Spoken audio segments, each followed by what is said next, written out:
आप सुन रहे हैं विविध भारती गीतों भरी कहानी। इस कार्यक्रम में आज हम आपको सुनवा रहे हैं गुरुदेव रवींद्रनाथ ठाकुर की लिखी कहानी घाट की बात।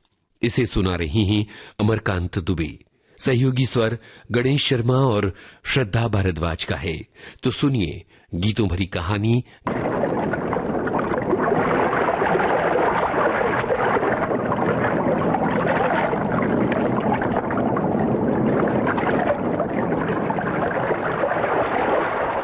पत्थरों की घटनाएं यदि अंकित रहती तो कितने ही दिनों की कितनी ही बातें मेरी प्रत्येक सीढ़ी पर पढ़ी जा सकती थीं। पुरानी बातें यदि सुनना चाहते हो तो मेरी इन्हीं सीढ़ियों पर बैठ जाओ। मन लगाकर जल की लहरों की ओर कान लगा दो।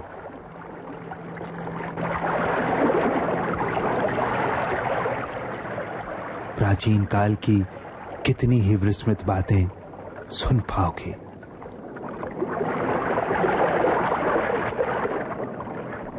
एक दिन की बात याद आ रही है। गंगा भरी हुई थी।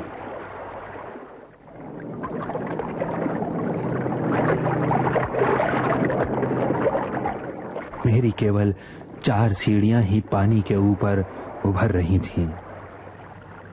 एक लड़की की बात है। जिस लड़की की बात कर रहा हूं, घाट की अन्य लड़कियां उसे कुसुम कहकर पुकारती थीं। समझ गया कुसुम ही उसका नाम होगा। पानी के ऊपर जिस समय कुसुम की छोटी सी छाया पड़ती, उस समय मुझे साध होती उस छाया से बांध कर रख लूं। ऐसी उसकी माधुरी थी। वो जिस समय मेरे पत्थरों के ऊपर पांव रखती तो उसके पांवों के घुंघरू बजने लगते। कुसुम बुक कोई बहुत अधिक खेल करती हो या कहानी कहती हो, या ऐसी उसकी माधुरी थी। वो जिस समय मेरे पत्थरों के ऊपर पांव रखती तो उसके पांवों के घुंघरू बजने लगते। कुसुम बुक कोई बहुत अधिक खेल करती हो या कहानी कहती हो या हंसी तमाशा करती हो, सो बात नहीं। तथापि यही आश्चर्य है कि उसकी जितनी संगनियां थीं, उस जैसी कोई नहीं थी। कोई उसको कहती कुसी तो कोई उसको कहती खुशी, कोई उसको कहती राक्षसी। उसकी मां उससे कहती कुसमी। जब तब देखता कुसुम पानी के किनारे बैठी है। पानी के साथ उसके हृदय का जैसे कोई विशेष संबंध हो। करती थी। कुछ दिन बाद कुसुम को फिर न देख सका। भुवन और स्वर्ण घाट पर आकर रोती। सुना उनकी कुसी खुशी राक्षसी को ससुराल ले जाया गया है, और जिस जगह ले जाया गया है वहां पास में गंगा नहीं है। उस जगह सब नए लोग हैं। नया घर गांव है, मकान है, नए घर घाट हैं। पानी के कमल को जैसे कोई ऊसर में रोपने के लिए ले गया। कुसुम की बात सब लोग भूल गए, क्योंकि 1 वर्ष बीत गया। घाट की लड़कियां कुसुम की कहानी नहीं छेड़ती। एक दिन संध्या के समय चिर परिचित पांवों के स्पर्श से अचानक ही जैसे चौंक पड़ा। मन को लगा कुसुम के पांव हैं। वे ही थे, परंतु उन पांवों में अब घुंघरू नहीं बजते थे। उन पांवों में वो संगीत नहीं था। कुसुम विधवा हो गई थी। सुना उसका पति परदेश में नौकरी करता था, तो एक दिन छोड़कर पति का साक्षात ही नहीं हुआ। पत्र के द्वारा वैधव्य का संवाद पाकर 8 वर्ष की आयु में माथे का सिंदूर पोंछकर, शरीर से गहने उतारकर फिर अपने देश में उसी गंगा के किनारे लौट आई है।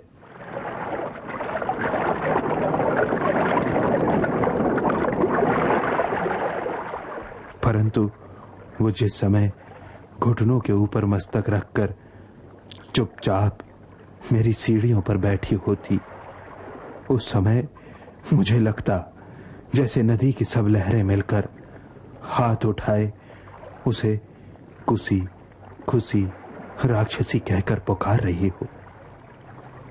कुसुम बड़ी हो गई है, इसे जैसे कोई देख ही नहीं पाता, मैं भी तो नहीं देख पाता। मैंने कुसुम को उसी बालिका के रूप से बड़ा कभी नहीं देखा। इसी प्रकार 10 वर्ष के समय कट गए, गांव के लोगों में कोई जैसे जान ही नहीं पाया। एक दिन की बात है, प्रातः काल कहीं से गौर शरीर, सौम्य, उज्ज्वल, दीर्घकाय एक नवीन सन्यासी ने आकर मेरे सामने वाले उस शिव मंदिर में आश्रय ग्रहण किया। सन्यासी के आगमन की बात से गांव में धूम मच गई। भीड़ प्रतिदिन बढ़ने लगी। एक तो सन्यासी, उस पर अनुपम रूप, उस पर वे किसी की भी अवहेलना नहीं करते। बच्चों को गोद में लेकर बैठाते, माताओं से घर गृहस्थी की बात पूछते। उनके समीप कोई उपदेश लेने आता, कोई मंत्र लेने आता, कोई बीमारी की औषधि जानने आता। इस प्रकार सूर्य ग्रहण के समय बहुत से लोग स्नान को आए। बबूल के नीचे भारी पैठ लगी। इस उपलक्ष्य में सन्यासी को देखने के लिए लोगों का आगमन हुआ। जिस गांव में कुसुम की ससुराल थी, वहां से भी अनेकों स्त्रियां आई थीं। अरे ये तो हमारे कुसुम के पति हैं। अरे मैया, वही तो हैं। ये तो हमारे चटर्जियों के घर के छोटे बाबू हैं। आहा, वैसा ही मस्तक, वैसे ही नाक, वैसी ही आंखें। गांव के और सभी लोगों ने सन्यासी को देखा था, केवल कुसुम ने नहीं देखा। बहुत लोगों का समागम होने के कारण कुसुम मेरे पास आना बहुत कम कर चुकी थी। एक दिन संध्या के समय पूर्णिमा तिथि के चांद को उठते हुए देखकर शायद हमारा पुराना संबंध उसे याद आ गया। उस समय घाट पर और कोई नहीं था। झींगुर झनकार रहे थे। मंदिर का कांसे का घंटा बजे हुए भी कुछ देर हो गई थी। भरपूर चांदनी थी।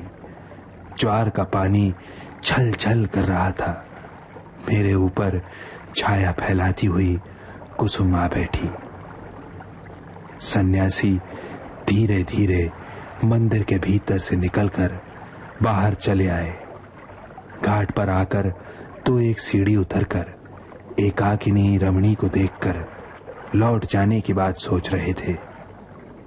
इसी समय अचानक कुसुम ने मुंह उठाकर पीछे की ओर देखना चाहा। उसके माथे का वस्त्र सरक गया।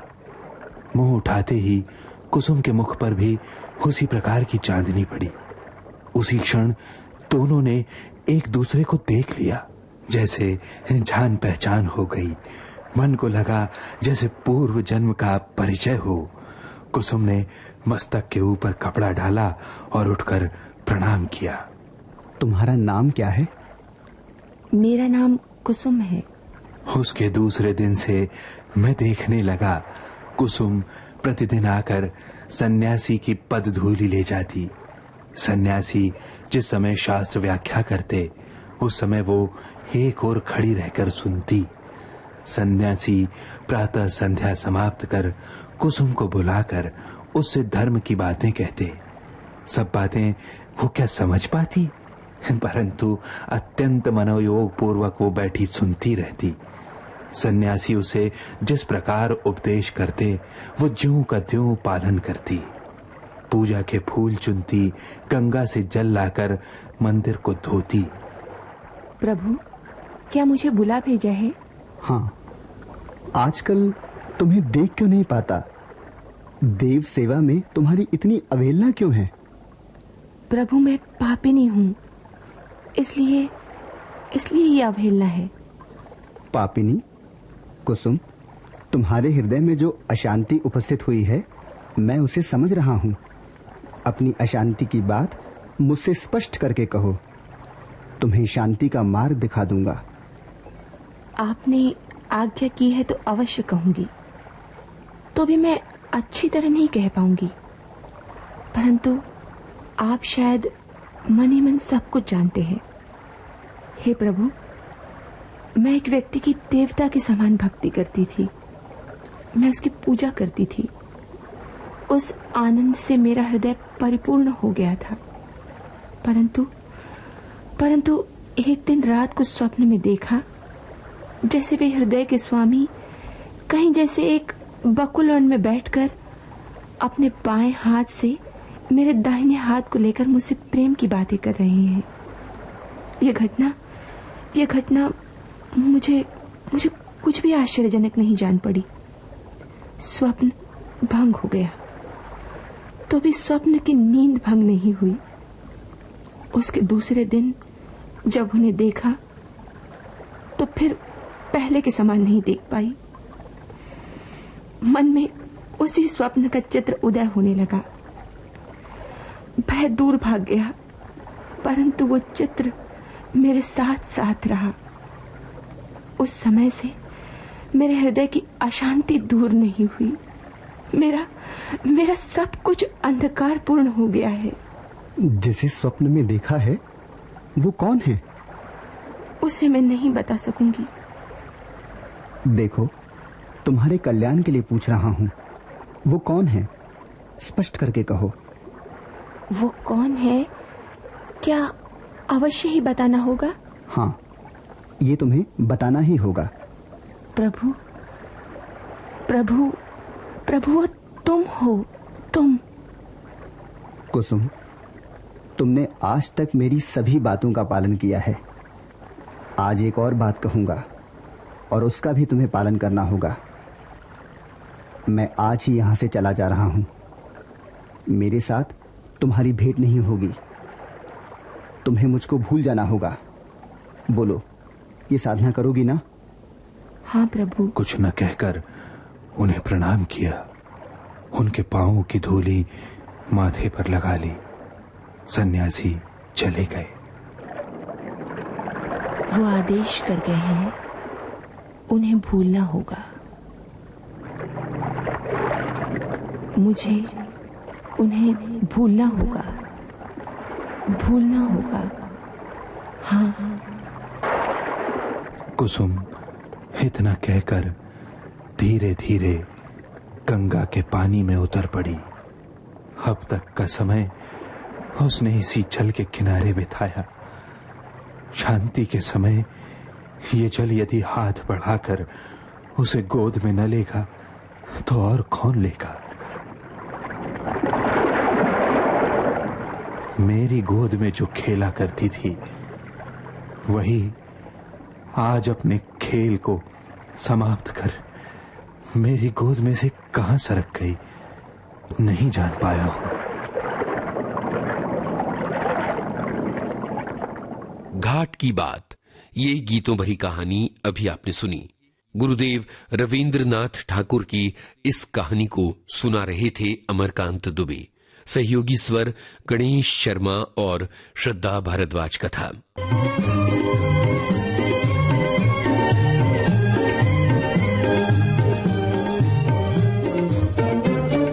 और अब सुनते हैं कुछ